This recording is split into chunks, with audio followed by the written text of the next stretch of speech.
A primeira conclusão importante que nós devemos tirar, então, a partir do que a gente estava vendo nos outros slides, está aí nesse pequeno texto. Vamos ler junto.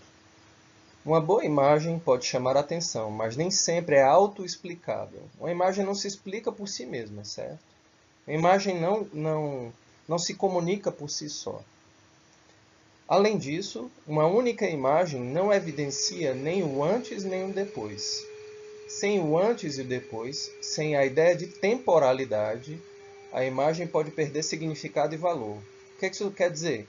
Quer dizer que a ideia de tempo, né, comunicar uma ideia antes, comunicar uma ideia no presente, no agora e comunicar uma ideia no depois, é fundamental para você entender a narrativa que te ajuda a entender o enunciado publicitário, a entender um texto, para que você possa gerar as expectativas de consumo, né, do texto. Além disso, o texto prossegue aqui e nos diz o seguinte: é a palavra que nos coloca o sentido das coisas, o entendimento de uma imagem. É ela que aproxima o sujeito que interpreta da imagem a ser interpretada, né? A imagem, então, ela deve ser, por meio do texto, um objeto que deve gerar a aproximação de um sujeito com o seu objeto, né? A pessoa que compra, né, que provavelmente irá comprar o produto, deve ser aproximada da imagem do produto que está sendo anunciado. Esse estreitamento, essa relação, ela é absolutamente importante para que você crie aquela identidade que eu tinha falado em alguns dos slides anteriores. Além disso, né, junto com isso, é preciso sempre pensar na ideia de tempo, né? Tempo, passado, presente e futuro. O que é que eu comunico, né, ao lançar uma ideia que depois vem somada a uma outra ideia e depois somada a uma outra ideia e assim por diante. Essa cadeia de ideias é que produz o sentido é, de qualquer anúncio publicitário, de qualquer vídeo, de qualquer postagem nas redes sociais, certo? Então vamos sempre pensar sobre esses dois pontos, né? Tempo, né? Passado, presente e futuro, de ideias que estão se conectando o tempo inteiro, né? E a ideia de que o entendimento de um anúncio deve sempre gerar, né, produzir, promover a aproximação entre o sujeito e o objeto, entre o sujeito e o anúncio, entre o sujeito e a propaganda. Para reforçar aquilo que está colocado no slide anterior, eu gostaria de pedir para que você fizesse essa leitura comigo também, desse slide, né? Vamos lá. A palavra nos coloca frente à história narrada das coisas, né? Ela confere sentido e narrativa às coisas, articula os eventos por meio da relação sujeito e objeto, projetando o discurso nas coisas e as suas imagens correspondentes. As coisas são também discursos, são narrativas, na pujança de sua materialidade temporal viva. O que a gente tem aí? A gente tem um reforço da ideia anterior, né?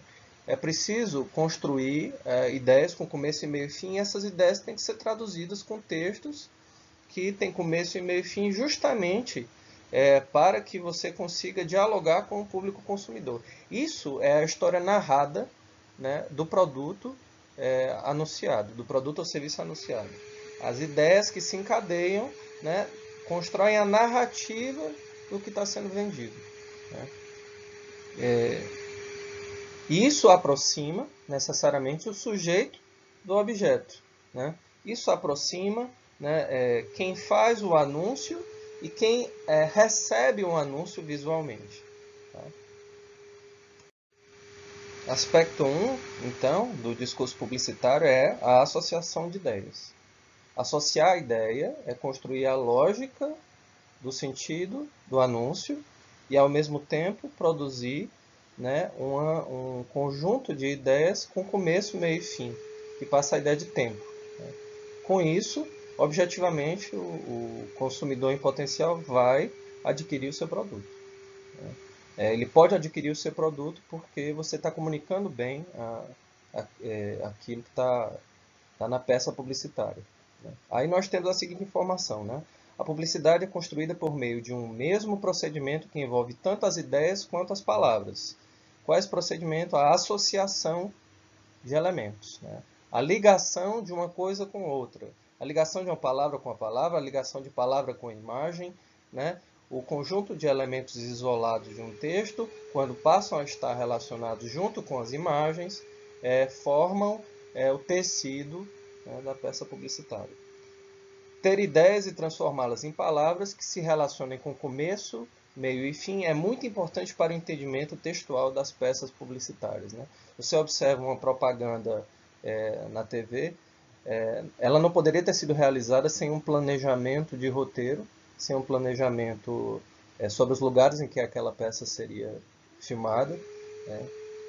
Então, estejamos sempre atentos para esse aspecto. Né?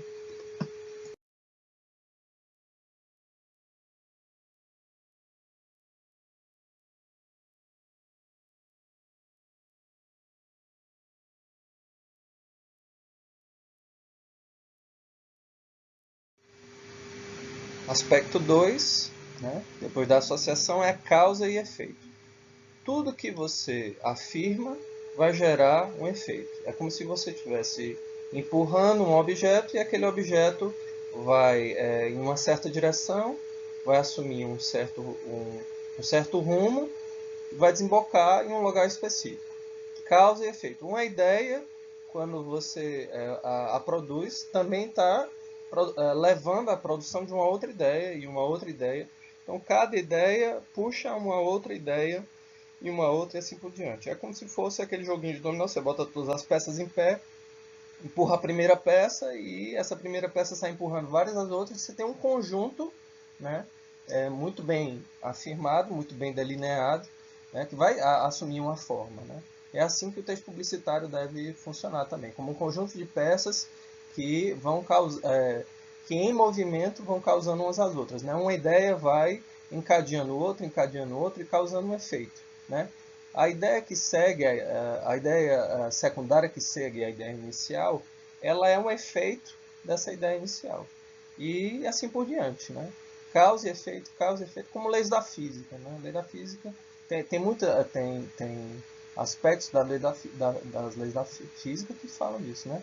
Aquela coisa, né? Tudo que vai e volta, né? Tudo que você produz gera um impacto sobre alguma coisa e essa coisa reage de uma determinada maneira. Né? Isso é um paradigma da física, um dos paradigmas da física que você pode usar para pensar o texto publicitário. É como se as palavras fossem objetos em movimento que estão se relacionando, né? E a partir dessa relação você vai ter uma informação mais importante, outra informação menos importante, mas a informação mais importante causa impacto sobre a informação menos importante e essa informação menos importante vai causar impacto ou vai ajudar a gerar uma outra informação e assim por diante.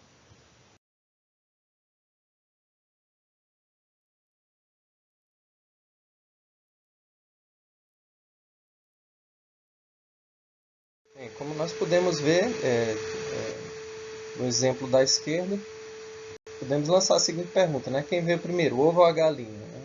Né? O que causa o quê? O ovo causa a galinha ou a galinha causa o ovo? Né? O ser humano está sempre se perguntando sobre isso. Né? O que veio primeiro para que o segundo elemento seja produzido associado e o terceiro também, e assim por diante. Né? No outro exemplo, no segundo exemplo, nós temos o seguinte.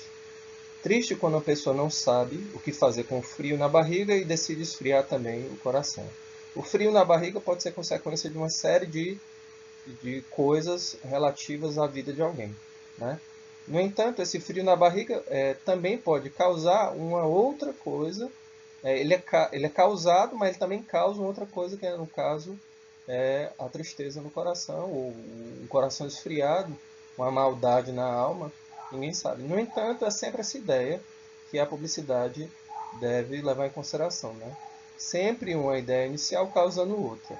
No caso desse exemplo que nós acabamos de ler, né, nós temos a ideia de frio na barriga, e coração esfriar.